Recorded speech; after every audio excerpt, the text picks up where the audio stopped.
Okay, so hello everyone. This week we did Psychology of Money. This is one of my personal favorites, and I convinced Joel to read it. I think he's actually read it more than once.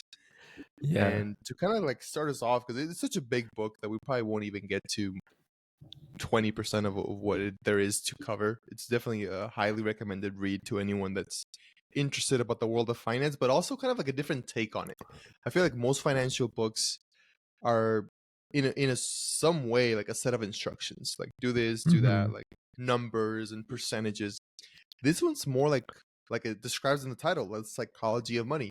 You know, the behavior, what's behind your decisions when it comes to money. And you can have a lot of money and follow some of the advice here, or you can have very little money and benefit from some of the advice here. As a matter of fact, I think if you have little money or you're barely starting off, you're younger, that's when you can benefit the most out of reading this book early on. So just to kind of like give like a little short introduction. You know, this book explores the complex relationship individuals have with money, emphasizing that financial success is not solely about knowledge or intelligence, but heavily influenced by behavior. But I also like the short introduction the author made. You know, Morgan Housel, in the back, in the little paragraph the books have, some of the books have, he wrote, "Doing well with money isn't necessarily about what you know. It's about how you behave." And I think that really kind of encompasses the like a summary of what he's trying to teach us here. Like, it doesn't really matter, you know, the numbers and what you invest in, and I mean that stuff does have importance, but if you behave badly with money, you can kill all the benefit of that really quickly. Whereas if you behave good with money, you can make up for not knowing all that there is to know about stocks and finances and bonds and all of that. Yeah, and the thing with the finances in general, I think it's the most the topic that affects everybody, right? It's something we have to deal with every day. Yeah. But I feel like it's the topic that's least covered in school, right? About financial education, how to guide you know, how to survive in this world in regards to finances. And I do appreciate like how you mentioned how he highlights the importance of basically like good habits and behavioral mindsets, and also acknowledging why you do things. Sometimes we're not aware that the way we view money is heavily influenced by, you know, our surroundings, our family, the way our family views money, what country we were born, like all these other variables that he covers. But he does a great job to make you ponder and self-reflect, even though you were raised with this concept of what, you know, financial success is or what you do with money. Just because you have that base doesn't mean you can't change habits to better your circumstance. And I don't think, like you've mentioned, I don't think he's trying to push greed, right? And he's trying to make you be more self-aware of what money does to you, like in your brain, what it does to you. So this quote I found very valuable because I feel like it was something I saw a lot growing up. And he said, the hardest financial skill is getting the goalpost to stop moving. So why do you think it's such a challenge for people, for society, even for ourselves? Maybe, let's not make it too broad. Why is it so hard for us to make that goalpost from moving? Right. So what he's alluding to, for those who haven't read the book yet, he's alluding to financial goals. Right. Let's say your original goal was, oh, if I make $50,000 a year, I know if I make this amount, I'll be happy. And what he's saying is that you achieve those goals, but once you achieve it, you increase your lifestyle. So now you have to make more money. So you keep pushing those financial goals, so to speak. It's like never ending, or at least that's how I saw it. So that's my question to you, Carlos. What do you think? To give a little background before I answer your question, this is probably one of my favorite chapters in the entire book. And the name of the chapter is Enough. If you're reading the book because honestly, if anyone wants to read the book and jump from chapter to chapter, it's totally possible. I think the way the author broke it down You could go to a chapter that you're interested in, read it, next week or next day. If you have time, read another one. You don't have to necessarily go in chronological order. I mean, Yeah, it's if not you want linear, to, you really. can. You Yeah, but could. there's really no narrative to it. Like he breaks it down by chapters. So in this chapter, enough, or the name of the chapter, enough, he tells the story of Joseph Heller. And if anyone listening to us is familiar, he's a very famous author. He wrote Catch 22. Oh yeah. And in this particular story, this author is at a Vanguard's hedge fund manager's party, like this really rich a billionaire. And a friend of his tells him, "Hey, like, are you a little bit jealous? Like that guy made more money in one day than you made in your entire life writing books." And kind of like a very good response that, according to the author, he came up with, or he told his friend, was, "Yeah, but I have something that he'll never have." And he's like, "What is that?" I mean, he's a billionaire. He has everything he wants. He's like, "Enough. He'll never have Yeah. enough. That he'll keep on wanting more and more and more." And I think that's exactly kind of what you're describing, right? When he says you get the goalpost to keep moving, that's the danger of money, like or financial goals for financial goals' sakes. Like just, Hmm. oh, I want more. If you think making $50,000 is gonna make you happy, you get it. You realize it doesn't. It's kind of foolish, but some people are like, oh, maybe 100 will then. And Yeah. you keep going without realizing that you're just moving the goalposts. You just, instead of enjoying that you achieved something, if you just update it by a new goal, you're never going to get what you desire, which is to feel like fulfilled, feel happy, feel like you have enough. So the author kind of makes you think about that and calls it in a way foolish, right? One of the quotes that I wrote down is it's foolish to risk something that's important to you for something that's unimportant to you. It just doesn't make any sense. But that's exactly what people do with money. Like they sacrifice maybe family, time with friends, things that they know and they claim that they find to be important for things that they assume or they publicly say are not important to them. Like, oh, money doesn't matter. A lot of people say that. Everyone Yeah. says that. Like, Everyone says that. but by their decisions, they're showing that it does matter to them. It matters, in fact, Yeah. more than sacrificing some family time. So I think going back to your question, what you mentioned, what my thoughts were on moving the goalpost, and I think it's something that requires a lot of like self knowledge, like knowing yourself well and being honest with yourself on what exactly it is that you want. Because if you keep going that way, I mean, the author does it. He does a pretty good job of showing like how someone, no matter how much money they make, they can always be comparing up. Yeah. A soccer player that makes $500,000 a year is rich by any means to like a normal person, right? To a teacher, to Yeah. even to a Yeah. doctor. But when they Yeah. compare themselves to like the contract that Lionel Messi is getting and Cristiano Ronaldo, they feel poor. Then They're like, yeah. yeah, yeah, yeah. And then Like it's exactly. And Cristiano Ronaldo and Lionel Messi, they might be comparing themselves to the owners of the team, like multi-billionaires, and they might be thinking, oh, I don't have nearly as much. And the yeah. list goes on. I mean, you can get all the way to like Jeff Bezos and Elon Musk. And if you keep moving that goalpost, you're going to, come to realize when you're 80 or 90 and life has gone by that you never sat down and said, oh, I have enough. Like this is, I'm grateful for this. I'm going to enjoy this without looking to getting more and more and more. Yeah, and for me, it really made me feel like people use these financial goals or these goals that they're trying to reach as the hope for some sort of solution or emptiness they might feel inside, thinking that that's what's going to fill it. So once, like you mentioned, once they achieve it, they realize, well, this didn't fill it. So it must be the next goal that's going to satisfy this. Instead of, like you said, like taking a step back, say, well, what do I actually want?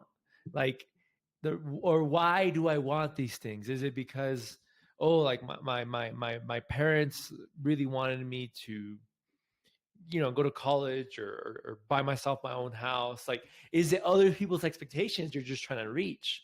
That's not really your own, that you're just trying to fulfill. And because they're not yours, you end up just doing it for doing its sake, right? But you're not happy. So I do think this book does a really good job to make you ponder and reflect. I do think in today's world, man, with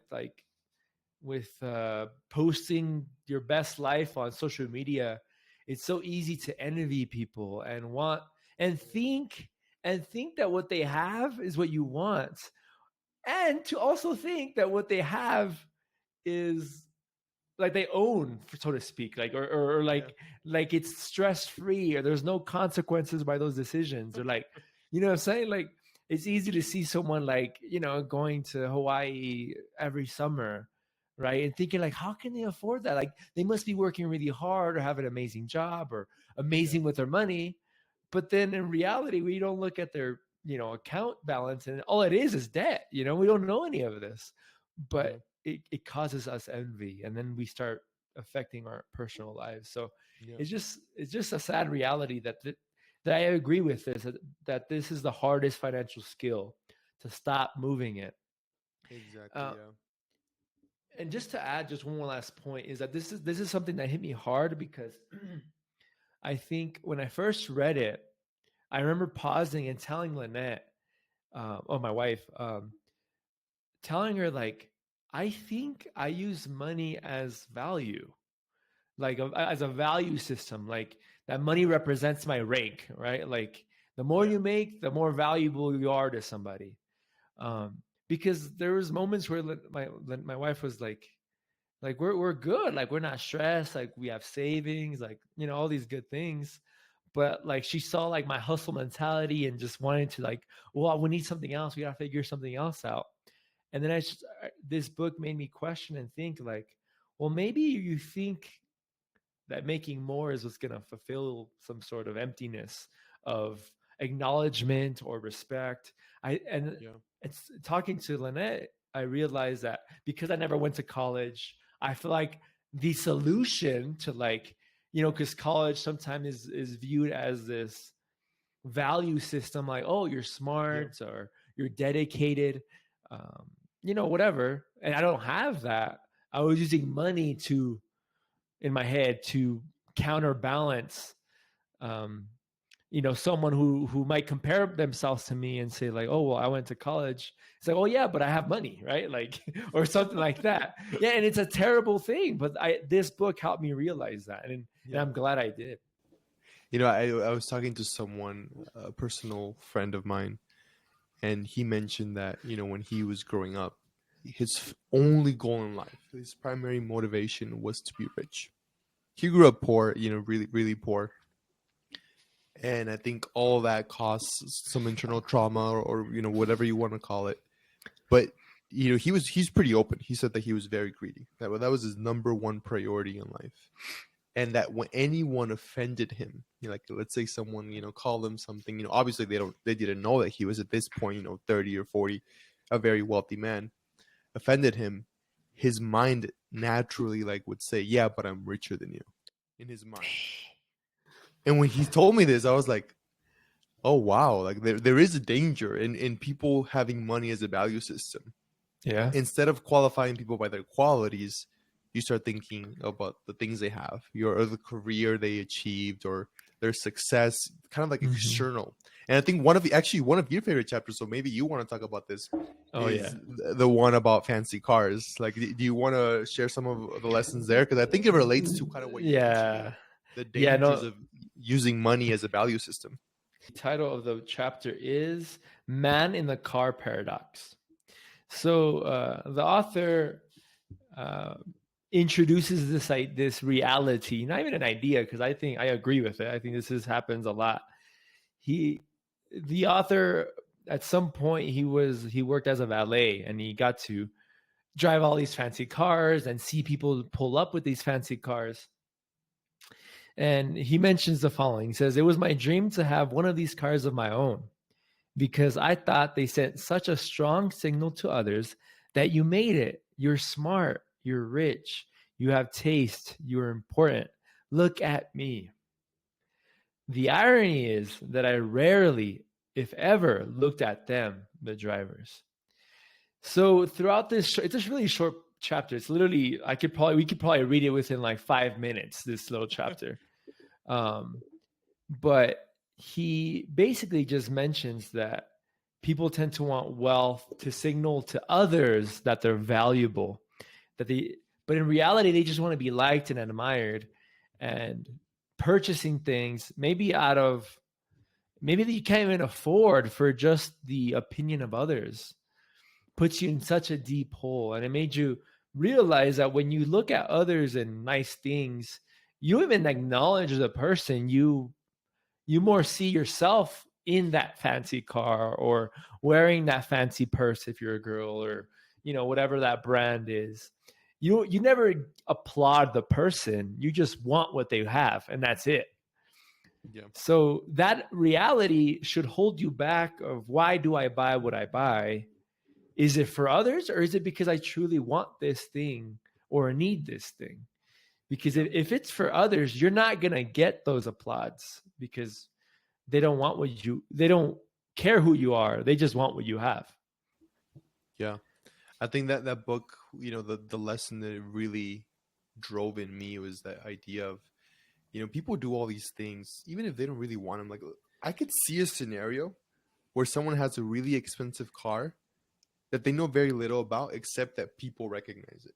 People like it, like they don't know much about it. Someone like a car fanatic, they probably know all the details about the motor and, the technology behind it. He probably doesn't. He just buys it because it's expensive and people, it turns heads. Like, people look at it. They do it out of a need for respect and admiration, which to some degree is normal in everyone. But the author makes a point. He says, instead of buying things to get that, you rarely get it. Like, if you're buying a Ferrari to be admired by others, they're probably not even going to think about you. They're going to imagine how they would be driving that car, as he's saying. Or, they're going to be imagining themselves in it. But if you really want to be respected and admired, why not, develop humility, kindness, empathy? That will bring you a lot more respect than horsepower will. And to me, that was a very important lesson. Like, he's right. Like, if you really want other people to respect you, or even maybe someone wants to be admired, stop looking for exterior things and look for, what's actually even tougher to develop, which is something internal, like internal qualities. Yeah. Okay. Maybe a third time will be where it works. We hopped onto Zoom, so hopefully the quality doesn't change too much.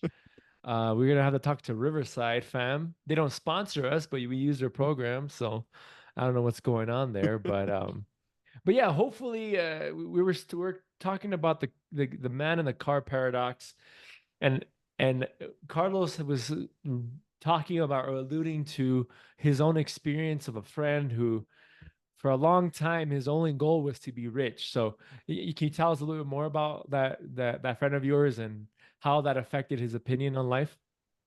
Well, I think he's an example of kind of what this chapter alludes to. Some people, their sense of self-worth comes from the things they own, right? Like, Yeah. people want to feel respected and admired, so they buy all these things thinking that people will look at them and be like, oh, that person deserves respect and admiration because he has a super car, or because he has this really huge mansion, or whatever it is. It could be something as simple as clothing.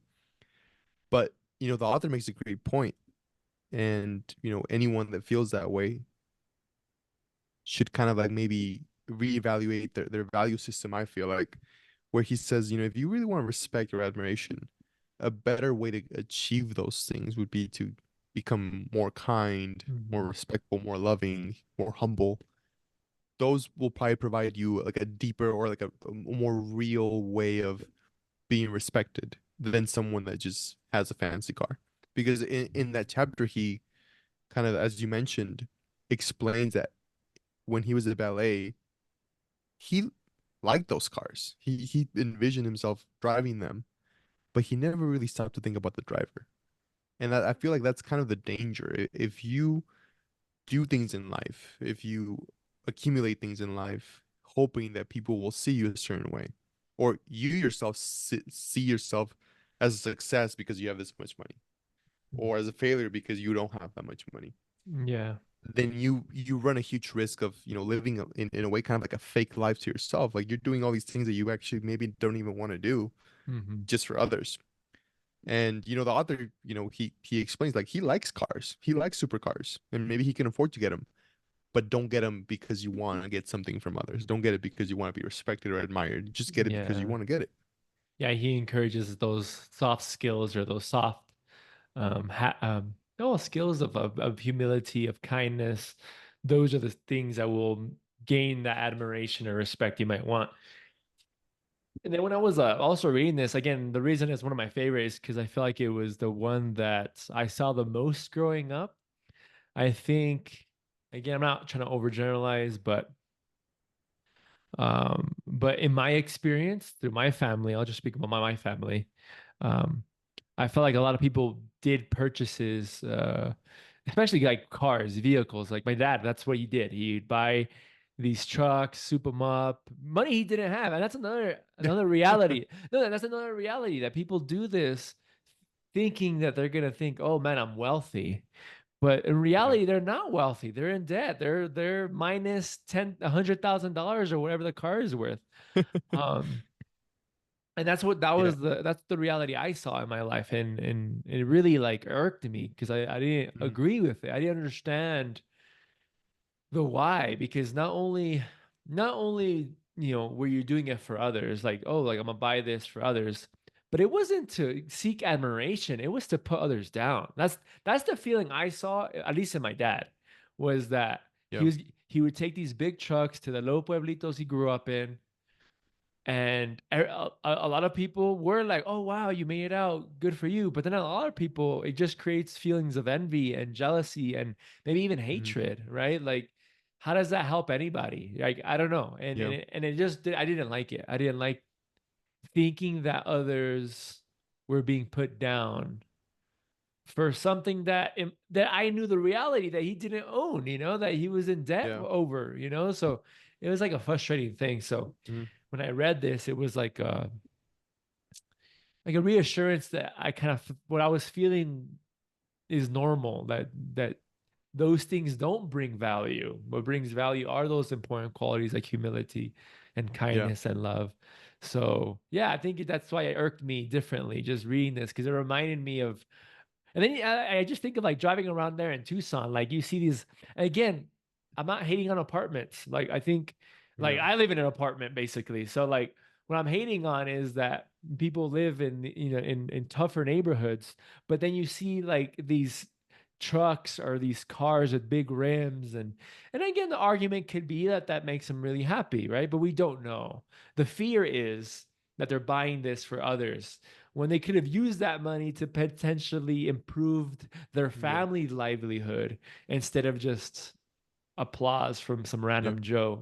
What's That's interesting you say that. You mentioned that because to everyone listening, you know, I agree with Hoyt. Like the similar feelings I feel like when I see people making maybe the wrong decisions in my Yeah. mind regarding finances and money, right? Like for example, buying a car you can't afford, making payments you probably can't really afford to do just because you want to be perceived as successful, to me is foolish, right?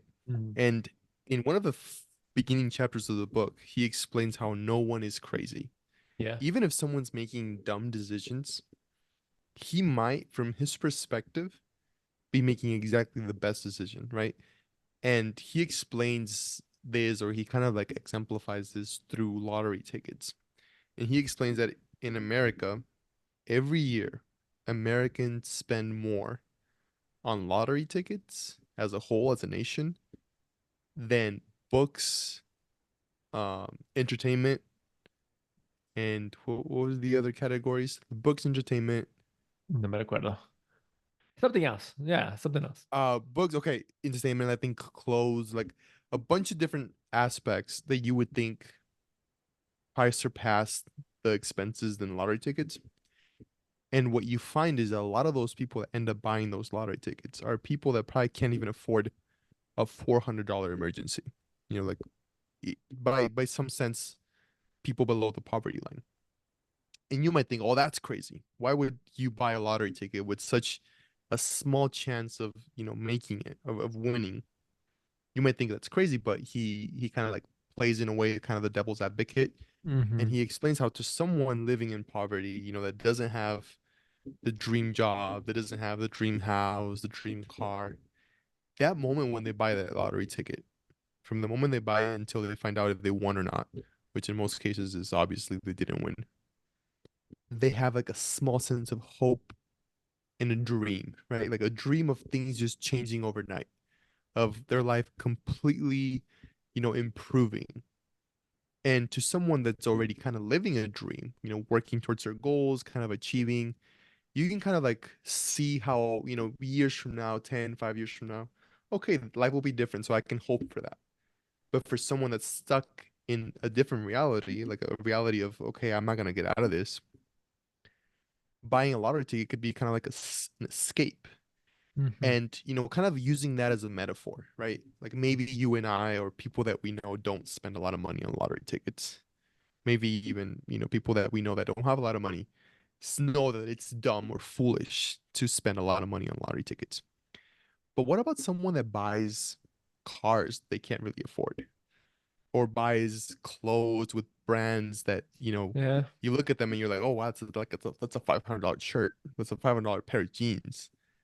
Do you think that's kind of like in a way simple for that lottery ticket? That one thing that it kind of gives them a glimpse of hope of being someone else, of being someone that they see in TV or someone that they admire.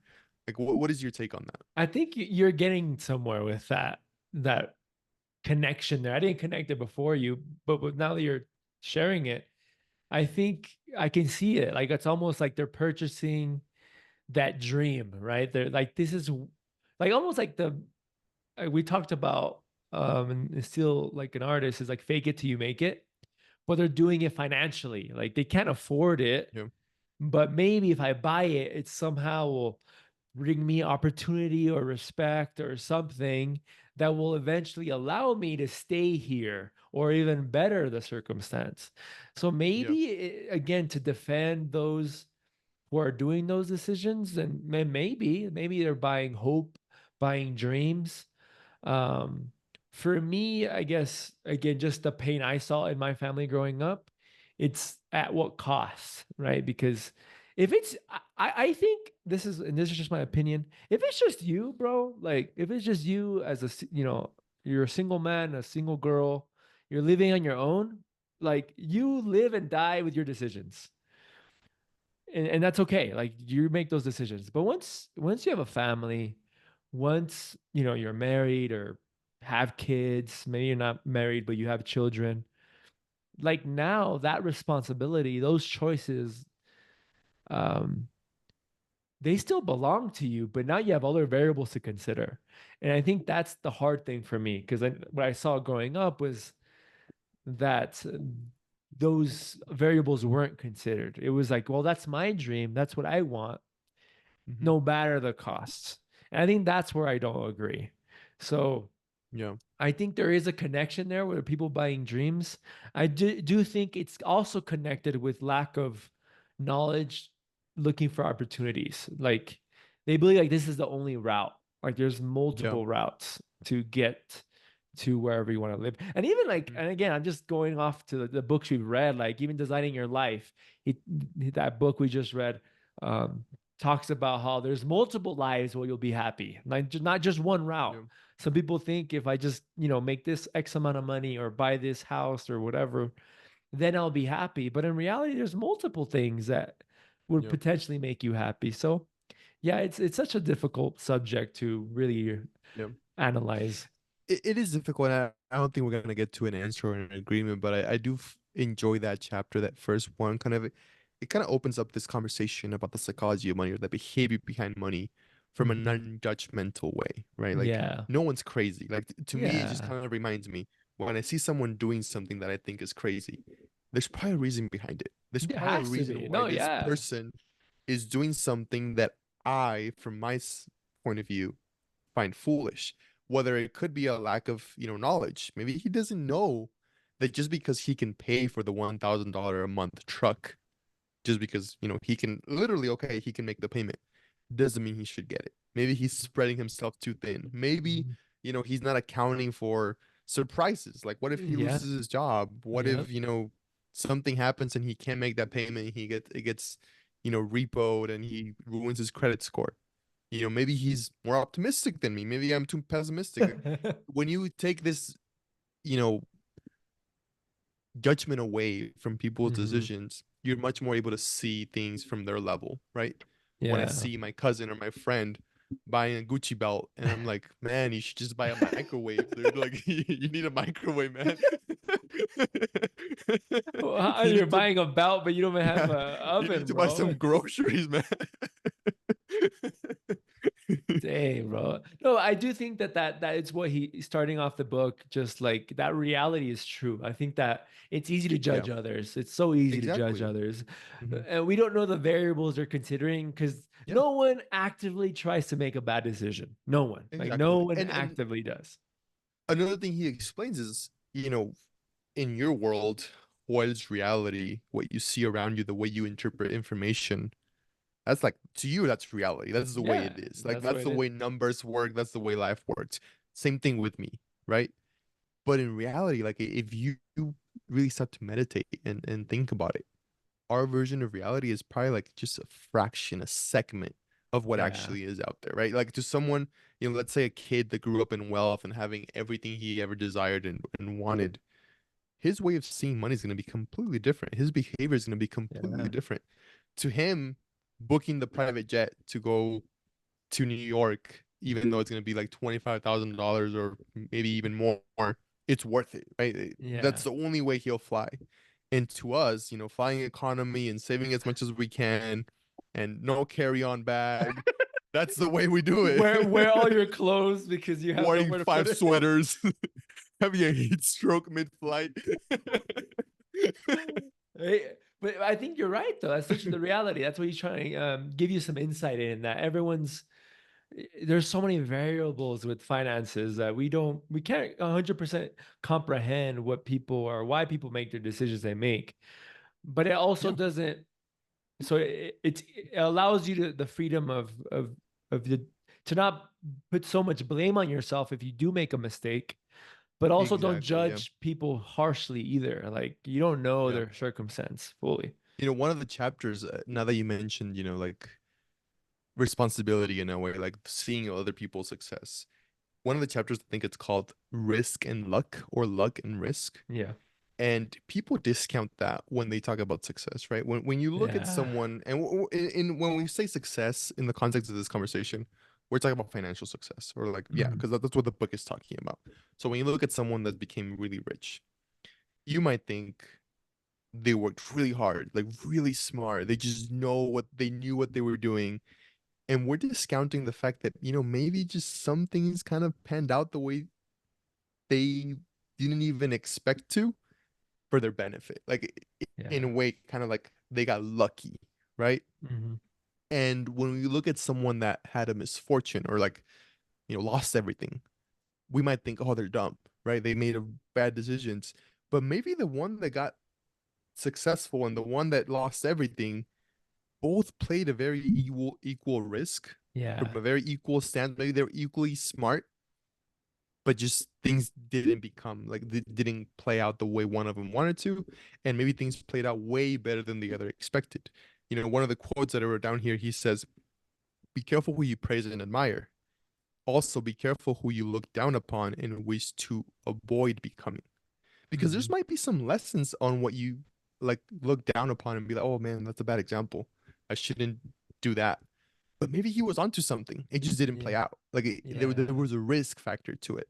And Yeah. maybe the other guy that, made, millions, maybe you shouldn't do that. Maybe it wouldn't play out. Maybe he just got lucky and it worked out for him. Yeah, and when we mentioned like getting lucky, it's just like like there was so many variables in play that it just happened the way it happened. It was out of the person's control. That's what we mean by that. Like it wasn't this person actively doing something. No, it was out of his control and it worked out the way it worked out for this person. And I do love this chapter because it gives you a perspective on what success looks like. And like you mentioned, giving a undue applause, not undue, Yeah. because you respect people's hard work ethic, But also, like, we have to acknowledge that people just have better variables than other people. Like, we Yeah. can break it as simple as us. Like, if you compare us to someone maybe born in the Middle East, you're a woman in the Middle East, let's say, um, like our way of life, or the way we personally view way of life, maybe our life is better, and we'll just put that in quotation, because what does that even look like? um but when you compare, we don't know the variables that everyone's facing, and some people just have it, and again, I'll put it in quotation, easier. And the example he puts here is Bill Gates. And I think that I want to just analyze this example because it just give me a lot of perspective on maybe a lot of variables that I was even aware of of people's successes. And Yeah. he talks about how Bill Gates went to one of the only high schools in the world that had a computer. Now, is this me discrediting Bill Gates? No, no, no. Like, he was super smart, hardworking, but the reality is he was in one of the only high schools in the world that had a computer. And not Yeah. only that, that the teacher that brought this computer started like this computer club. So he had free range to like mess with this computer. It wasn't like a Yeah. curriculum where he just had like, oh, you got to do this and do that. No, like, I was after school, he got to break it apart, or do his thing. Yeah. um, and he uses Bill Gates as an example of how he had great variables. Now, those opportunities presented to him, he had no control. He took advantage of those opportunities. So that's why I can give credit. Like, Yeah. sometimes we are faced with great opportunities, but we don't act. We let it. We don't do anything. So Bill Gates Mhm. acted on those opportunities, but contrary to Bill, he talks about, I believe his name is Kent something here. Let me open it up. Kent Evans. So Kent Evans was another friend of Bill Gates, who was equally as smart, equally as driven, actually more business savvy than even his, because it was three friends. It was Bill, Kent, and who am I missing? I'm missing one more guy. Paul. Bill and Paul, and then Kent was the third one. Now, the unfortunate thing with Kent was that Bill Gates mentions we would have kept working together. I'm sure we would have gone to college together. Kent could have been a founding partner of Microsoft with Gates and Allen. So that was his potential. But what happened to Kent? Unfortunately, Kent died in a mountaineering accident before he graduated high school. Every year, there are around 3 dozen mountaineering deaths in the United States. The odds of being killed on a mountain in high school are roughly 1 in 1 million. So he's trying to give you this contrast of sometimes just variables play the way they play. Things are out of your control. So having a balance when giving credit or taking away credit from people making bad decisions. Exactly. And also, like, when you try to, like, for example, if you want to become a certain thing or avoid becoming, you can't just follow this step by step of, oh, I'm gonna do what Bill Gates did, or Yeah. it's a different world. Like, you have a different reality, different set of opportunities and things in Mhm. front of you. So instead of looking for like a step by step, just kind of like have these things in consideration and know that just because someone did very well, it doesn't mean that it's all because of things they did. I think he put it best when he said the world is too complex to allow 100% of your actions to dictate 100% of your outcomes. So you Mhm. could be making, all the right choices, decisions, and the outcomes are not going to pan out the way you expected. Or you could be making all the bad decisions and then you have a positive outcome. The world is very complex. That's the possibility. So when you look at people you admire, at least financially and in other ways, don't forget that point. Don't forget that sometimes what he calls luck, we could call variables outside your control, are at play on anything that you do. Yeah, and it's easy to vilify things retrospectively, right? Like, I think of the example of the Bitcoin, right? We've all heard the story of the guy who, like, I think he sold like 10,000 Bitcoins for a pizza or something. It was something crazy like that. I think it was in the news. Yeah. Retrospectively, that was a terrible decision, right? But the reason it's a terrible decision is because the outcome of what Bitcoin's valued now. What if Bitcoin stayed at the value it was currently at when he sold it? Then no one Yeah. would even cared of that decision. It's Yeah. only when you look backwards where you could easily be like, "Oh, that was a Mhm. terrible decision." Well, how would have Yeah. anyone have known that? Like no one did. There was people who did a bunch of people who did the same thing, who weren't aware of this balloon that was about to grow, you know? So Exactly. Yeah. it's easy to You need to vilify. stop and think of that. I think he gives a very good example. He says when Facebook was starting, Mark received an offer from I think Microsoft to buy it off from him for like $1 billion. And he famously rejected it, which Yep. turned out to be a great choice. Like now Yeah. he himself is worth more than like I think $50 billion, and the company is probably worth close to a trillion or maybe half a Something trillion. crazy. I Yeah. don't. Something Yeah, crazy. it's a crazy valuation. So he made the right choice. But then you look back at Yahoo. Yahoo, I think received at some point like a $5 billion offer from Google or something like that. And considering that the company is much lower now, people might think, oh, they should have taken the offer. They should have just sold the company to Google. But who would have known? I mean, Yeah. Yahoo could have been the next Facebook or a similar story. It just didn't play out that way. So there's really no, you can't really be like, oh, if you're in that position, imitate Mark. Like, don't sell. Yeah. Because in Yahoo's example, it would have been the right choice to sell. Hmm. So you really need to kind of, instead of following a path of like, I'm gonna copy that guy, Hmm. just sit down with your reality, your set of rules and what you have in front of you, and make a decision that you think is best based on that. Yeah, and it's so true. I mean, it's so easy to just judge retrospectively. I think it's unfair, right? Like it's so unfair to judge that way. That's why it's he's encouraging balance when praising people and judging people. Yeah, He even I think he encourages to study patterns. I think he mentions. I think that's the word he uses. Like when you see someone like that's really successful, look at the patterns of decisions they're making. Don't do a blanket statement of black and white. Oh, I'm gonna do this step, this step, this step. But yeah, see the things they kind of did as a yeah, general statement. yeah. Um, I mean, I think one of the main things that I value about this book is that it's able to teach you about money talking about other things that are unrelated, right? At some point, he said something that I thought was a great quote, even though it probably like in his mind it wasn't gonna be a great quote because he kind of put it in a small paragraph. But he said, "Lessons from one field can often teach us something important about unrelated fields." And I think that's kind of the reason we did this podcast, right? We might not read books about things that we are 100% dedicated to, right? But we know that if you read something about architecture. That's not a topic that I'm super interested in, but I can't say that I'm not interested in architecture.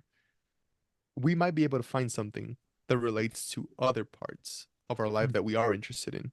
mhm. And an example he gave in this one was about ice ages. Oh yeah. When do you want to talk about that a little bit? No, no, Do you no. remember that part? Okay. Yeah, yeah. He mentioned when you study ice ages, you might think that the reason, those miles and miles of ice form near the poles is because of a really cold winter, right? There's just one winter, it was super cold, it snowed a lot, and that's why they formed. But in reality, it usually has more to do with the summer. So it Mhm. was a normal winter, it snowed enough, but during the summer, it was not as hot as it usually is. So it didn't melt all the snow. So what happens is now next winter rolls around, but instead of starting from zero, as it usually does, there's still some snow left over. So now that winter, it snows on top of the previous snow. The snow is white, reflects more of the sunlight. So next summer, the cycle gets even repeated, but even more intensified, right? Yep. Because now there's less heat, more of that heat is reflected. So less ice melts. Next winter, again, Mhm. snows a normal amount, or maybe it snows more than often. But, over years, what was just one summer that it wasn't as hot as it usually is became now those polar caps, or, Mhm. those ice caps that we know about. And he applied that to investing, right? Mhm. Someone might think that to grow your retirement account, your 401k, or whatever it is that you're investing for, you need to just make a killer year. You need to make a lot of money, or you need to just get some amazing returns. But in reality, it probably has more to do with, in a way, the summer, like how much you used up, like how your life didn't need as much of the money you invested, how little you burned that could generate that. So I thought it was very like it was a masterful like way of drawing a lesson from one area completely unrelated Mhm. to now finance. And I really enjoyed how the author does that throughout the book. Yeah, he used it like almost like with the example of what Warren Buffett's, $1 billion. I mean, his net worth on writing this book is $84.5 billion, but it mentions that 81.5 billion of those 84.5 billion came after his 61st birthday. So he was using this illustration of compounding interest, right? That he was slowly building little habits, small ones, but consistent ones that eventually just snowballed into this ice age, right? But Yeah. of financial success. Sometimes we do think that you have to be extreme. I think that's how it is with a lot of things. I think a great book to maybe talk about later. This reminds me of a book I read, Atomic Habits, about and just increasing 1% at a time is so Yeah. powerful in everything, in health and anything you want to improve in. Just a little bit at a time makes the most impact long term because it's the easiest thing to maintain. Because let's say, like in our case, financially speaking, oh, I want to save, 25 grand this year. Uh, Yeah. so you do all the stops, right? You work really hard to save money, you save the 25 grand, Hmm. but you reach this goal, right? Now, what's next? Either you restart this goal or you realize how exhausting that was and you don't do it again, right? How, Yeah. compared to, let's say, if you just saved, let's say $100 a week, um, but for the next 35 years, consistently, like that will have a longer impact than you Yeah. saving hardcore once or twice, like Yeah. it's better to have consistency over Yeah. a large quantity. And something, if anyone listening out there, when we talk about financial goals or savings, if you don't save at all, you don't feel left out because, the Yeah. author explains how saving in retirement is such a new concept. Like Hmm. back in the 1950s, in the 50s, people worked until they died. And that was kind of the assumption. Hmm. You're going to work until one day you just can't work and you're going to go to hospital and you're going to die. Dang. It was like I think in the last 100 years where like a president came up with the idea. I think the book even gives the name of the president, but I can't recall it at this instant. That people deserve their retirement. That people should stop working at some point and just get Social Security or some other ways of sustaining their life until death. So if you think about that, how new it is, you might feel less pressure or like less bad if you're not exactly like amazing at saving, if you spend all the money that you get. Another thing is, as you explained, I think most of us are pretty good at saving for a reason, right? Like if you have a trip coming up and you know that you want to spend some money in New York, you might be very good about putting $1,000 aside. Like, oh, I'm gonna buy some gifts. I'm gonna, eat out good. But saving just to save is totally different because what Hmm. happens when you save just to save is you have this, we could call it pile of cash, on the side. But as soon as you see something shiny that you want, you're like, oh, well, I'm not using it. Might as well get it. But Hmm. without realizing you're missing out on compounding and, growing And you might think it provides no value, right? Which is something the author did a great job of explaining to me is, if you have this savings, even if you're not, generating this amazing returns, investing it and getting 100% returns or 20 or even 10 or 5, just you have it just sitting there. It could provide a lot for you, right? And he explains some of the things that it could provide. He says, what if you leave your job and you pursue a dream and you have to live off savings? It could provide you that opportunity to do that. What if, instead of having to find the first job, like the first job you get, even though you hate doing this, but you have to take it because you got bills coming up. Well, you have this emergency fund that can provide you an opportunity to, instead of finding the first job you can find and taking it, maybe look an extra month and find something that kind of like relates to what you like and what you enjoy doing more. So when you see it that way, it's not that you're saving just to save. You're actually saving with the purpose, which is, to provide you with some important things, like maybe a little bit more freedom. You might not be able to retire right away, but within a couple of months, you might be able to have the freedom of, you know what? If I get sick, I'm not gonna go to work.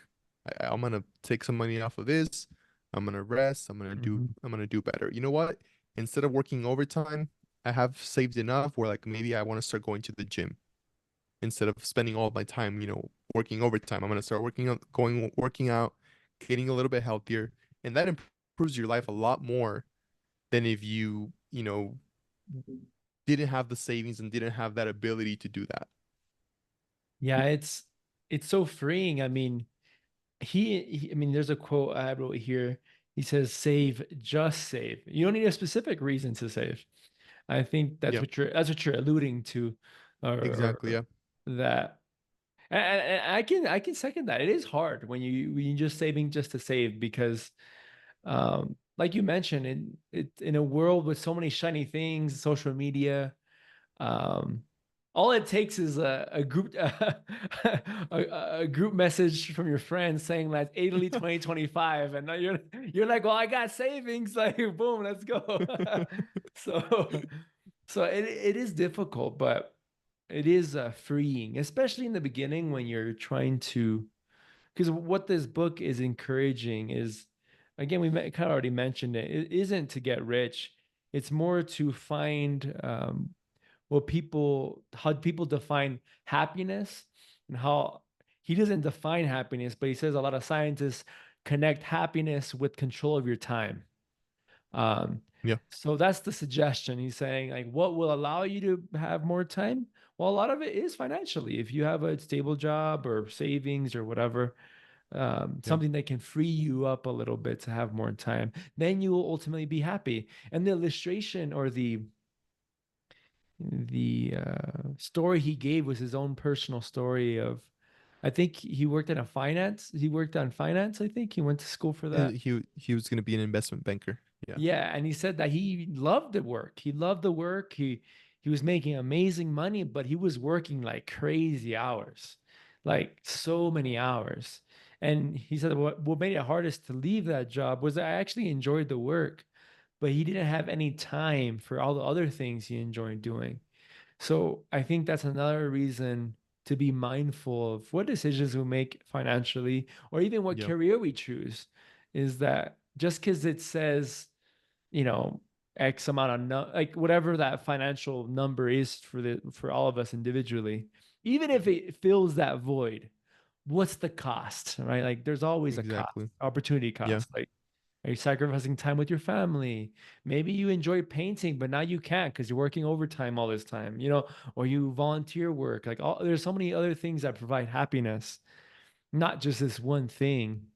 So yeah, it's being careful with money, uh, sacrificing all the other things just for a financial goal.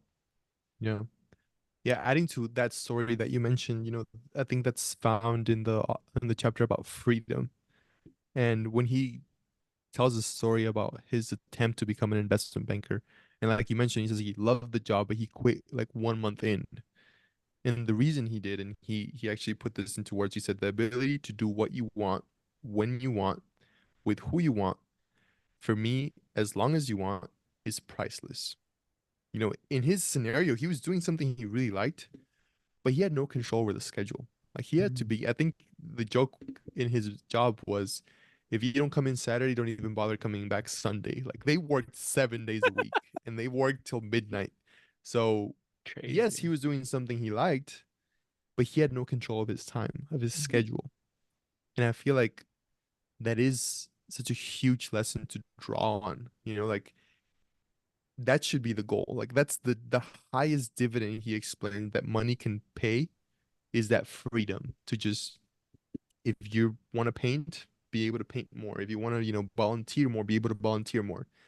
And if you do that and you stop pursuing things that, like we said, a lot of people say money's not important, but their decisions show that that's the most important thing in their life. Yeah. But if you really stop to meditate and, change the way you make decisions, you might find that even without the net worth you want or the dream or someone else's goal, that you're a lot happier with this. And I really like a story. I actually didn't write out the name of the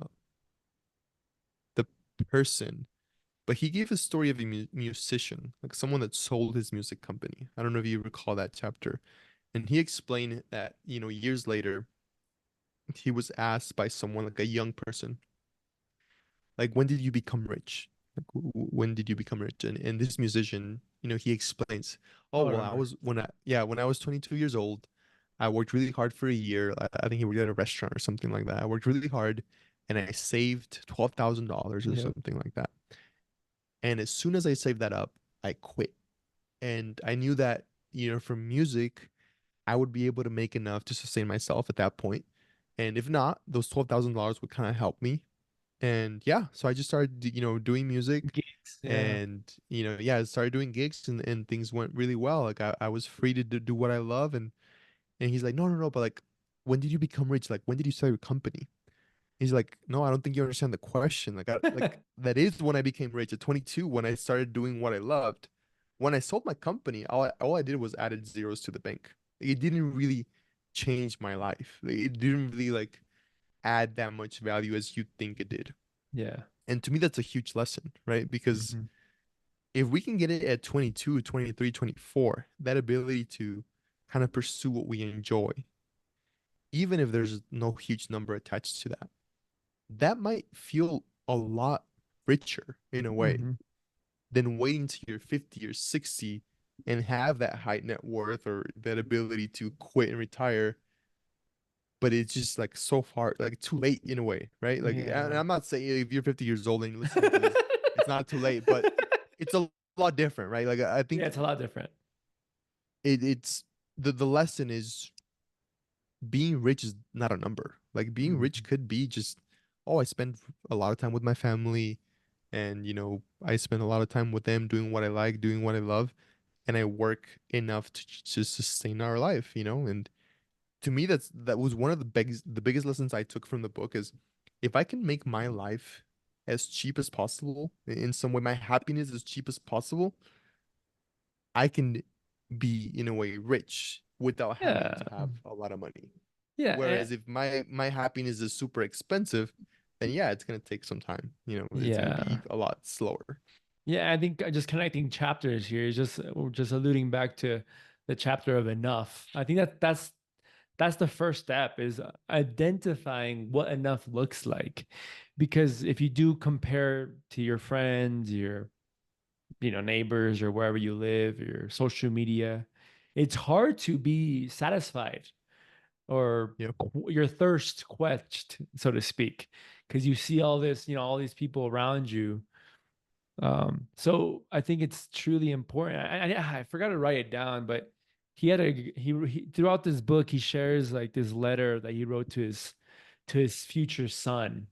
Hmm. And again, like, forgive me, author, for just misquoting this, but he said something like telling his son that uh, that finances can provide value, but be careful to not seek value in finances, something like that.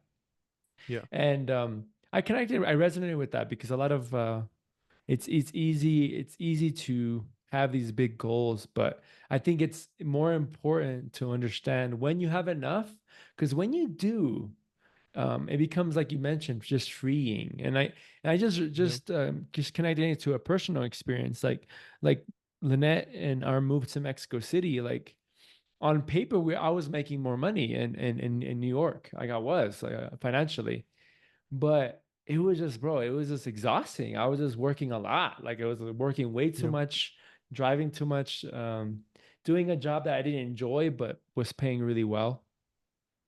So now I'm making way less. Like I would say maybe half of what I was making there.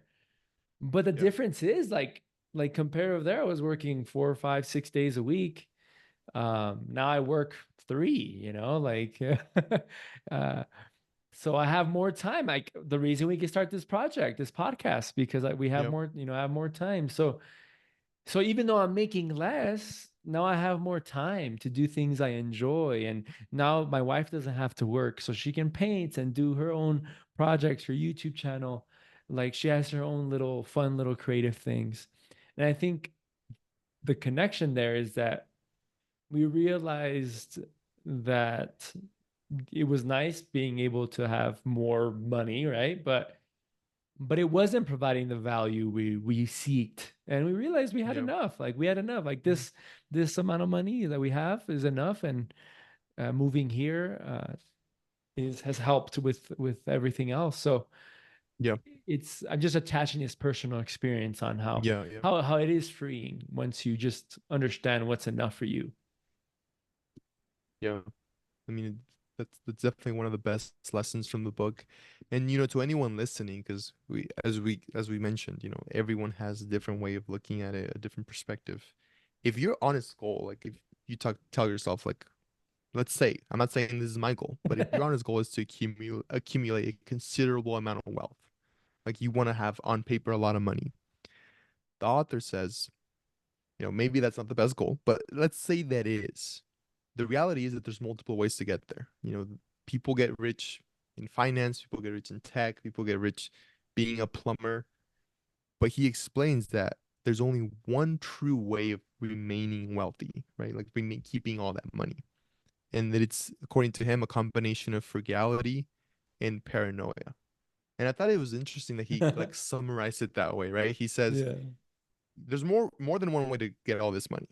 But once you have it, the only way you can keep it is if you're frugal and a little bit Paranoid. paranoid. Yeah. Right. Because if you're not paranoid, or if you think, oh, I made $1 million this year, I'm going to make another million next year, you might spend that entire million because you're not scared. Like next year is going to be better in your mind.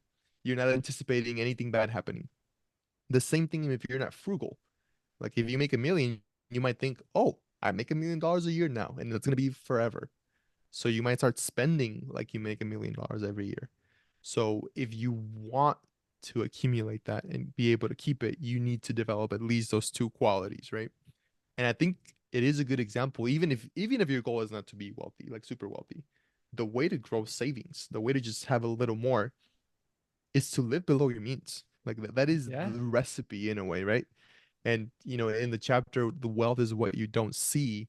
Hmm. He explains that sometimes when I think you touched on this topic earlier in the podcast, when you look at someone driving a Ferrari, for example, all you don't have no idea what their bank account looks like, but all you know is that either one, they have a Ferrari worth more of debt, whatever that costs, let's say $500,000 or 250,000, they have that much more debt, or two, they have that much less money.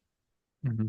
You don't know if he's a doctor and he's barely able to make the payments for that Ferrari, which sounds crazy that a doctor can barely make the payments, but I mean that that seems about right. Like if that's all they do, they live with their parents, maybe they can barely scratch by.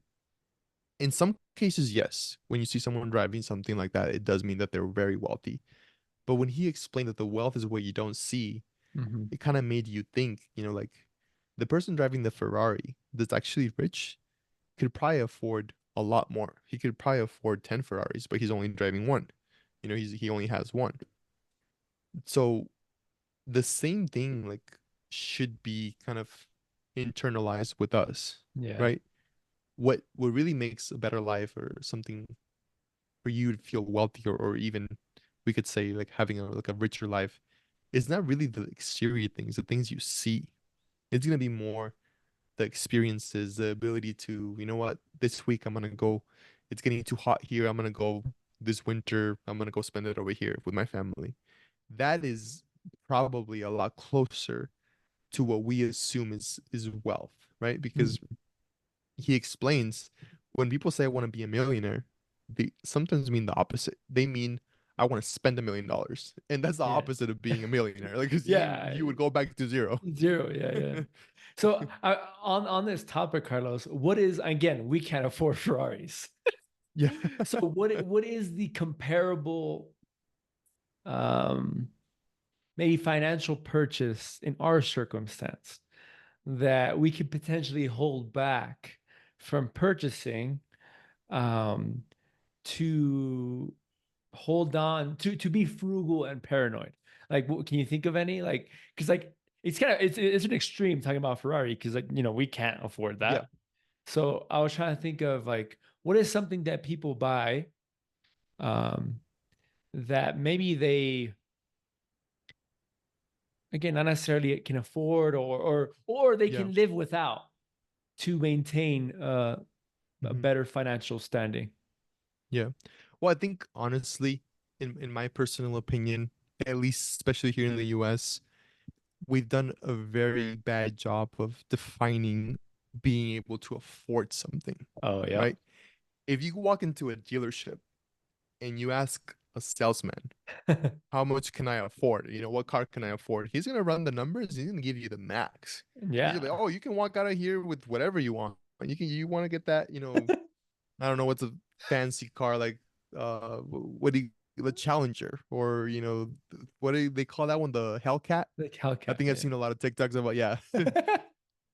You walk out of there just because you thought you could afford it, and this guy just sold you, a high interest rate and um, horrible loan. In your mind, oh, I was able to afford it. I walked out of there with the car, which means that very smart people in the finance department determined that I could pay it off. yeah. But then as the months progress, you're like, man, I'm just working for this car. Like like let's say you make $4 or $5,000 a month, and this is 1,500 or 1,200 or whatever it would be. I think that's the perfect way to know if you can afford something. Like if it's gonna be painful at the end of the month, if it's gonna be something that you're gonna look at the statement and be like, man, I shouldn't have done that. I shouldn't have bought Yeah. that. Then maybe it's not the time, right? Yeah. And I think there's different little tricks. Some people say if you can't pay for it in cash, don't buy it. Like I don't really have that formula down. Yeah. But to me, is if you're gonna regret that as you're making the payments or after, then maybe it's not the best time. I, Like I've also heard the saying, or whatever it's called, if you can't afford it twice, you can't afford it at all.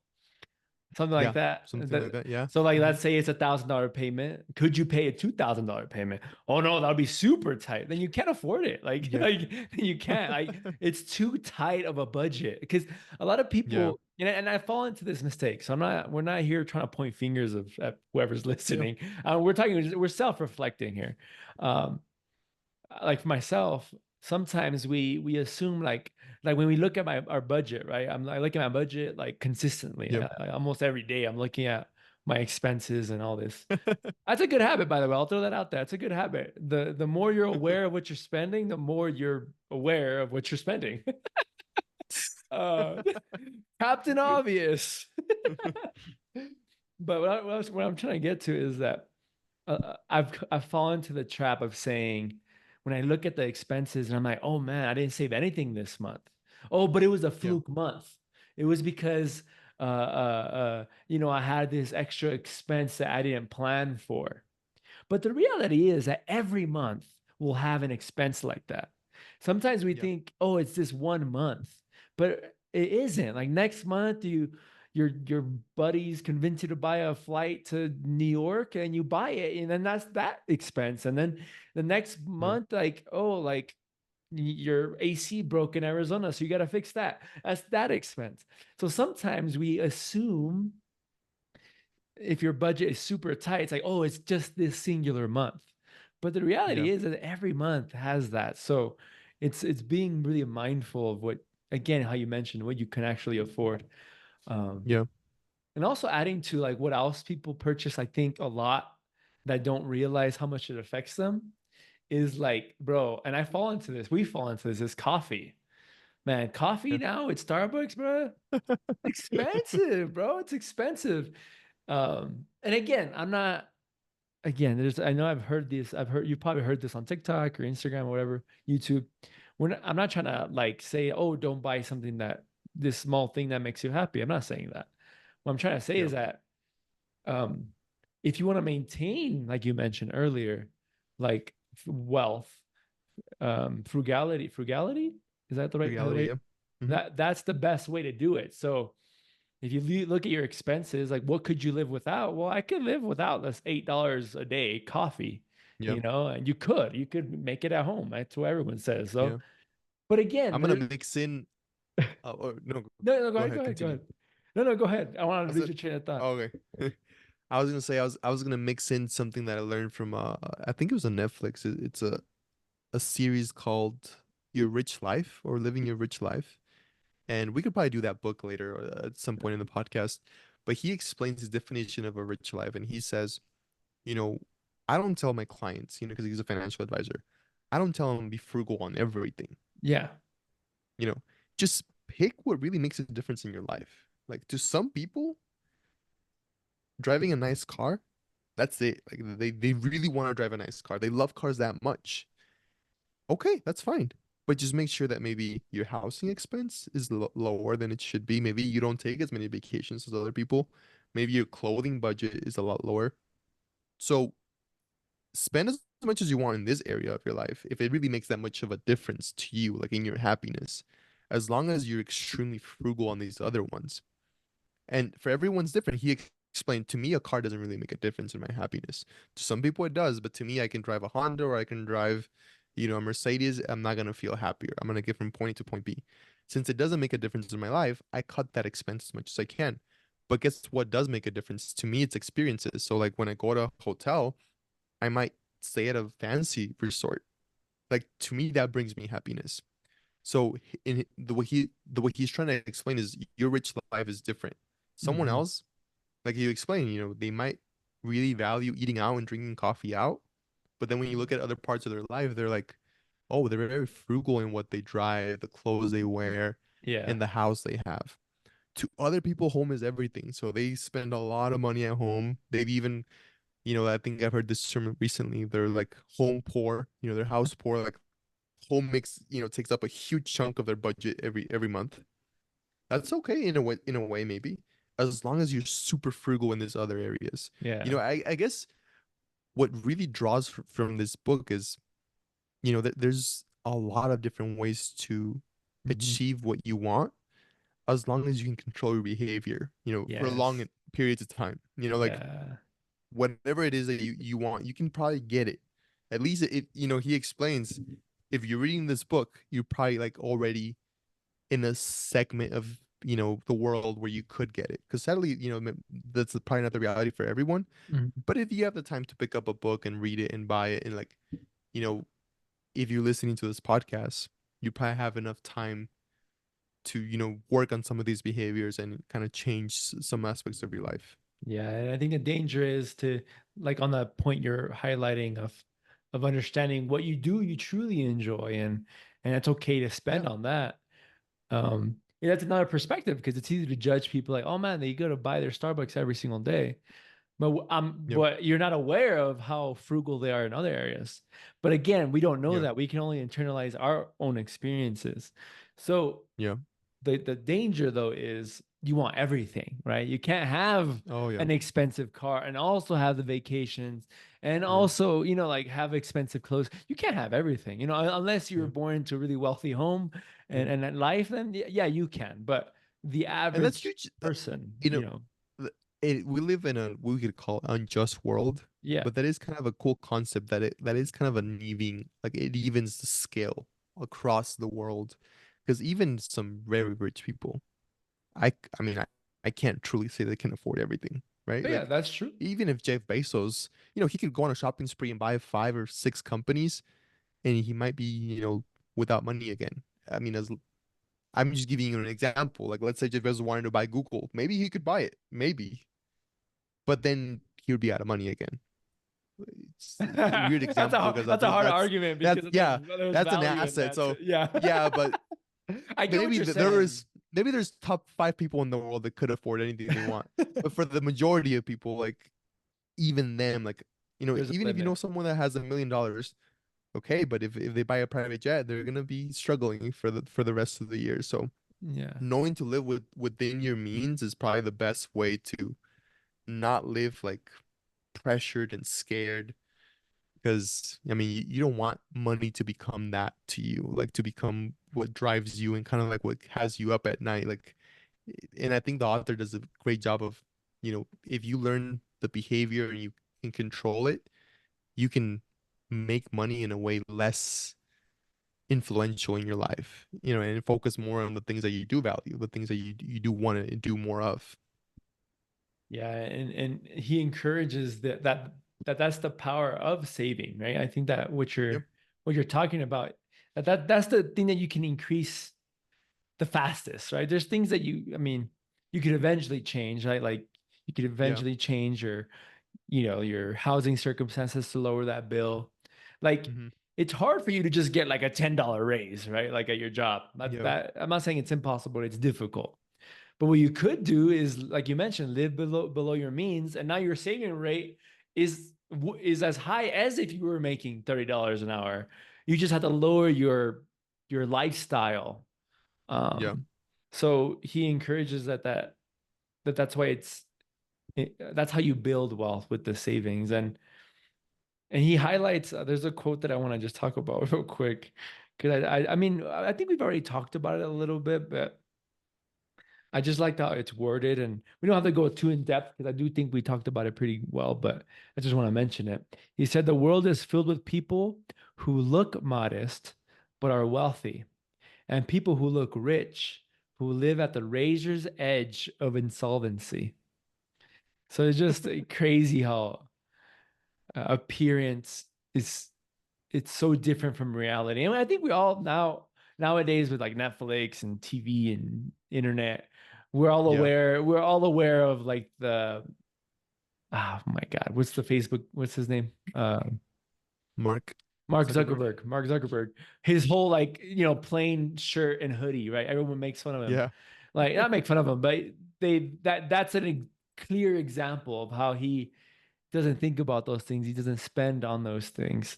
Yeah. But then I remember like in high school, these kids that I know couldn't, their parents could barely afford it, but they had these like, Gucci belt or really Yeah. expensive tic and tac. Um, so it is funny how we use appearance as a facade, but we don't know. Yeah. We don't know. I think it's better to be low key like that. Or what do you think? Yeah. I mean, I think you're definitely right. To give a funny story, when I was in middle school, I think I was more driven, maybe through family or, experiences towards like branded clothes. Like, I think at some point I struggled a long time. I Thought mean, I saved up, we made fun of you, saved, bro. yeah, I saved up $50 and it's all I had in my wallet. I had literally just that 50. $50. And Okay. I walked into Abercrombie and Fitch and I Vámonos. bought a pair of shorts. A pair of shorts for $50. Till this day, I regret that purchase, man. Like till this day, I look in the mirror and I'm like, what an idiot, man. Like, what were you thinking? Because I Oh, literally bought it just because other people were wearing it. Because, I thought it looked cool. dang, But bro. I but maybe it was the best purchase I ever made. You know why? Why? Because I don't think since then I've done something as stupid as that. Like, think about this: spending 100% of what you have on one article of clothing. I mean, I hope I never do that You're like, again. Lexi, guess what? We have zero assets. All of it's gone to this one thing. Um, So, I mean, I I was mean, thinking of that, and I thought of this little kind of way of looking at it. When you're driving and you see a Mercedes and a Toyota, and they're both driving at 35 miles per hour, you never make the assumption that the Toyota is faster than the Mercedes. No. You don't, because you know that they're not going top speed. You know that, the Toyota, if it went top speed, or maybe it'll get to 80 or something like that, and the Mercedes might be able to get to 130. It's different. So when you look at someone and what they're wearing and what they're doing, you might assume, oh, they're rich. But you don't know if they're like going top speed. You don't know if like what they have right now is like literally it's like Limit. It's the they have limit. the Gucci belt and the fancy shoes and the necklace, but that's it. And someone else could have just the same, but to them it's nothing. To them it's Yeah. like, 2% of their paycheck, like whatever. Like it to them it's no big deal. To them it really isn't a bad financial decision, but Mhm. to you it is. So when you stop comparing yourself to others is when you can really like, I saw a TikTok actually by the author of this book, which is really, cool because he said, the biggest gift you can give yourself is to stop pursuing what you think other people value. Like stop buying things just because someone else is gonna think you're better or think you're cool or Mhm. think you're successful. If you stop doing that consistently for the rest of your life, you're gonna be a lot better off. Yeah, Because I mean, it's the easy equation for like increasing your livelihood. exactly, like if you don't want to go to Europe, if you don't care about the history or the places, don't go. Don't go Yeah. just to post the pictures. Don't go just for everyone to see, oh, this guy went to Europe. Yeah. Don't do it. Yeah. Like it's not worth Yeah. it. No, If that's you really want true. to go, okay, then go. It's gonna be Yeah. expensive, but you really want to go, so it's different. And Yeah. I think that's kind of like something that I try to remind myself because you can forget. You can know the lesson and then eventually you Forget it. forget it. One my concluding thought, and I don't mean that you need to conclude, but my Yeah. concluding thought was a quote in chapter 13 where he said, "History is littered with good ideas taken too far, which are indistinguishable from bad ideas." And I thought that was such an important lesson in that because even when you talk about money and finances and this and being careful, you need to be like m- mindful of keeping it at the right level. Mhm. Because let's say being frugal, man, if you take that too much, you're gonna live a horrible life. Like, yes, you might be financially successful in a way, but you're not enjoying anything. Like you're living Yeah. off ramen noodles. Like it's not gonna be a good experience. It's So affecting just you in every way take, possible. yeah. If you happen to read this book, and I encourage everyone listening to read it, just be mindful of that. Like take the good ideas, but don't take it to an extreme. You just learn to extract lessons from them, make your life better, hopefully. And keep everything with balance. And money is a perfect example of something that you can be very balanced with because you don't want it consuming all your time. You don't want to be super greedy, but at the same time, you don't want to be the guy that doesn't care and therefore, does stupid things that then cost them a lot in the future. Yeah, it affects others. Yeah. No, I think I'm happy we did this book. I think this is a book that we've already talked about, probably pretty extensively before, but it's always a joy because it's such a this is the type of book that you can read like once a year just to give you like a refresher of Yeah. these like solid principles. And I also think that especially in the Latin community, I feel like, and I'm not, again, I think I overgeneralize too much, but I don't think finances is talked a lot. Like, for example, my family, Yeah. no one talked about me with money. Like no one sat me down and said, here, buddy boy, let me tell you how to do this. Like, no one told me nothing, like I had to figure it out. Like, Yeah. and again, maybe I'm overgeneralizing just because I experienced it doesn't mean every family is like that. I hope not every family is Mhm. like that. My point being is like, if that is your case, right? Like let's whoever's listening, if that is your case, that I don't know why I glitched out. Anyway, if that's Bunch your bunch of tech issues today. Yeah. yeah, it's just that today's an off day with our tech today. So sorry, our Yeah. listeners. I was just trying to get to is that if that's your case, don't be afraid to ask your families or relatives, see what they think about money, but also be balanced, right? Like, cause like we also all have like that crazy uncle that has his extreme beliefs or views. Yeah. Um, but take advantage of that's what we're trying to do with this podcast is to learn through other people's experiences a little bit through books. Uh, but this is a great book that we recommend. It has just solid principles, not necessarily about getting rich, but the importance to acknowledge how you view money and what your goal is with money and what habits you can do to maybe achieve those goals. It was a Yeah. great book, great read. Next week, we're going to do a master class. It's exciting. That's what we're doing, right? Next week? We're not doing the masterclass. We're gonna go over a masterclass Oh, sorry, together. sorry. Welcome to Hoyle's masterclass. We're gonna go over carpet installing. Yeah. But yes, we're doing Lewis Hamilton's masterclass. I think it's like the mindset, the winner's mindset, or something like Okay. that. It's called. I'll correct it later, but That's gonna yes, be a fun one. Tune in. Don't forget to tune in. yeah, it's gonna be a fun one. He's gonna watch it on his own. I'm gonna watch it on my own. Take notes of things we enjoy, things that we agree on, or maybe questions we might have for each other. And hopefully, you guys are enjoying it. This is episode number 5, and hopefully, this episode wasn't too bad because of our tech circumstances. We promise to be less frugal with our equipment in the next couple of months. Hashtag tell Carlos to get better internet. Okay, well, thank you for tuning in to Re-Enrolled, and until next time, we'll see you See you next next time. time.